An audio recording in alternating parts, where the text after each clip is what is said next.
Different stages ಅಲ್ಲಿ ಇವರಿಗೆ ಇರಲ್ಲ, ಅವ್ರಿಗೂ ಇರಲ್ಲ. ಈ ಮಧ್ಯ ಕಾಲಮ್ ಹಾಕಿದಿರಲ್ಲ, ಈ 3 ಸ್ಟೇಜ್ ಅಲ್ಲಿ ಅಷ್ಟು ಅಂದ್ರೆ ಈಗ 10 years ಟು 55 years ವರೆಗೆ ನಿಮಗೆ ಈ problem, not problem, I should not speak that problem ಅಲ್ಲ, ಈ ಒಂದು ಏನು ಹೇಳೋದು ಯುನೀಕ್ನೆಸ್ ಇರುತ್ತೆ, ಈ ಒಂದು ಪ್ರಾಸೆಸ್ ಇರುತ್ತೆ.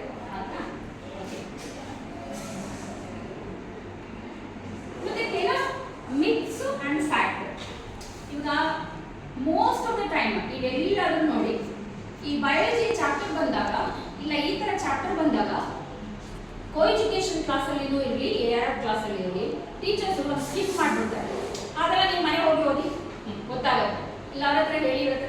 ನಾರ್ಮಲಿ ನಿಮ್ಮಲ್ಲಿ ಬೇರೆ ಥರ ಇರ್ಬೋದು, ನಾರ್ಮಲಿ ಮಕ್ಕಳಿಗೆ ಮಾತಾಡೋದಕ್ಕೆ ಒಂದು ಟ್ಯಾಬು ಇದೆ.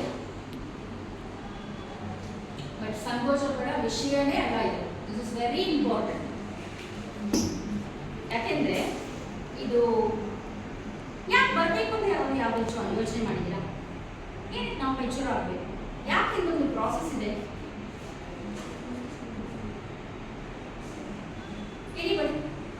Our body is getting ready to give birth to the baby.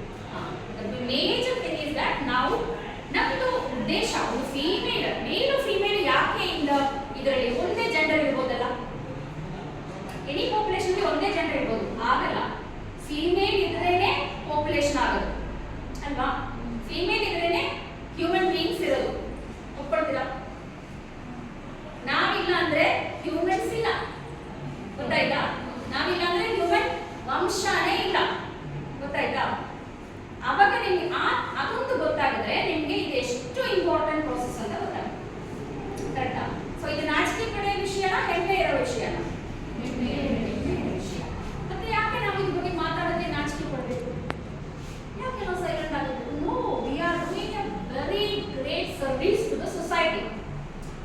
The men are nothing without us. ಕರೆಕ್ಟಾ? ಈ ವರ್ಲ್ಡೇ ಹ್ಯೂಮನ್ ಹ್ಯೂಮನ್ಸ್ ಅಲ್ಲ, ಇಲ್ಲಿ ಯಾವುದೇ ಪಶು ಪಕ್ಷಿ ಪ್ರಾಣಿ ಏನಾದ್ರು ಯಾವುದು ಫಿಮೇಲ್ ಇದೆ. ಮೆನ್ಸ್ಟ್ರಲ್ಸ್ ಇಲ್ಲ ಅಂದ್ರೂ ಫಿಮೇಲ್ ಇದೆಯಲ್ಲ.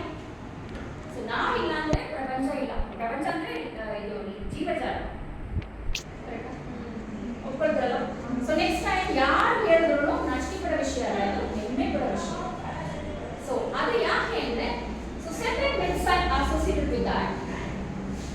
ಎಲ್ಲರೂ ಪೀರಿಯಡ್ ಬ್ಲಡ್, ಡರ್ಟಿ ಬ್ಲಡ್.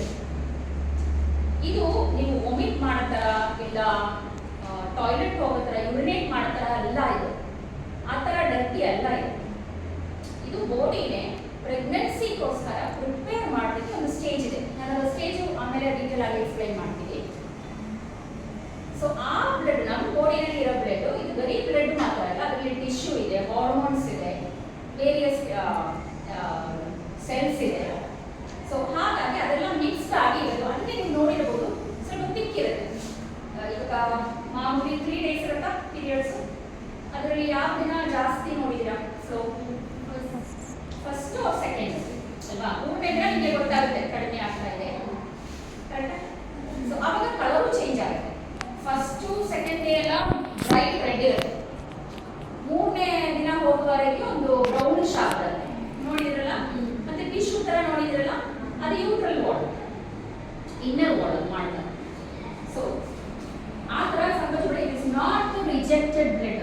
ನಮಗೆ ಬಾಡಿಗೆ ಬೇಕಾಗಿರೋ ಬ್ಲಡ್ ರಿಜೆಕ್ಟ್ ಮಾಡೋ ಪ್ರಾಸೆಸ್ ಅಲ್ಲ, ಅದು ಮಾತ್ರ ಅರ್ಥ ಮಾಡ್ಕೊಳ್ಳಿ. Okay, it's not A dirty blood. ಮತ್ತೆ ಮೆನ್ಸ್ಟ್ರಲ್ ಸ್ಟೇಜಸ್ ಅಲ್ಲಿ ನಿಮಗೆ ಪೀರಿಯಡ್ ಆಗಿದ್ರೆ ನಿಮ್ಮಲ್ಲಿ ಎಲ್ಲ ಹಿಂಗೆ ನನಗೆ ಗೊತ್ತಿಲ್ಲ, ಏನೋ ಏನು ಹೇಳ್ತೀರಾ, ಇಂಪ್ಯೂರ್ ಅಂತ ಹೇಳ್ತೀವಿ.